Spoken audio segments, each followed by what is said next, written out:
Chapitre 53 Ceux qui se tiennent debout. Il y a avancé sur un sentier étroit, couvert de feuilles mortes et de mousse épaisse. Le soleil filtrait à travers les branches épaisses d'une forêt de hêtres. Le silence était lourd, mais vibrant. Chaque bruissement de feuilles, chaque craquement de branches semblait porteur d'un message. Il s'arrêta près d'un petit étang, immobile. Les libellules dansaient au-dessus de l'eau, les grenouilles plongeaient dès qu'il approchait. Et il vit quelque chose qu'il n'avait pas encore perçu pleinement, les interactions. Certaines espèces dominaient, d'autres se soumettaient instinctivement. Et quelques-unes, rares, semblaient trouver un équilibre subtil, ni prédateurs, ni victimes, mais à la fois conscientes de leur force et attentives aux autres. Il existe 3 manières de vivre, murmura Théil pour lui-même. Comme ces créatures, les Athéniens choisissent instinctivement, dominer, se soumettre, ou trouver un équilibre. Il observa un martin-pêcheur plonger avec précision.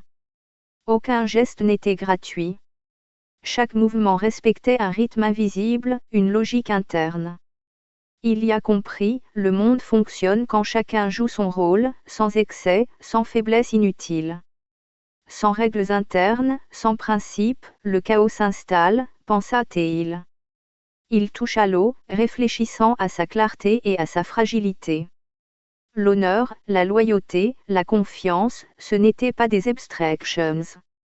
C'étaient des outils, des mécanismes de survie, comme les nageoires d'un poisson qui maintiennent l'équilibre dans le courant.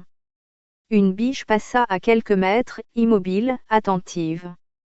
Ilia sourit légèrement, même la naïveté a un prix. Trop confiante, elle devient vulnérable, trop méfiante, elle s'épuise. L'équilibre est difficile, mais nécessaire. Être prédateur ou victime, se dit-il, c'est choisir la facilité. La vraie force, la vraie victoire, c'est de trouver le juste milieu. Protéger sans dévorer, se défendre sans trahir, avancer sans écraser. Un tronc tombé forma un pont fragile au-dessus de l'étang. Ilia le traversa lentement, mesurant chaque pas. Le monde fonctionne ainsi, chaque action a un impact, chaque choix résonne. Ignorer les règles invisibles, c'est risquer de couler, comme une grenouille face au scorpion. Il s'assit sur la rive, les pieds dans l'eau, et laissa son esprit absorber les leçons de ce lieu. Chaque fragment de vérité, la force, la prudence, la loyauté, la vigilance, venait s'ajouter au puzzle qu'il commençait à assembler. Voilà pourquoi ce monde vacille, pensa Théil doucement. Pas par manque de loi, mais par manque d'individus capables de se tenir droit, capables de jouer leur rôle dans le système. Le vent fit frissonner la surface de l'étang. Ilia inspira profondément. Chaque espèce, chaque fragment de comportement observé, lui révélait une logique universelle. Tout était connecté.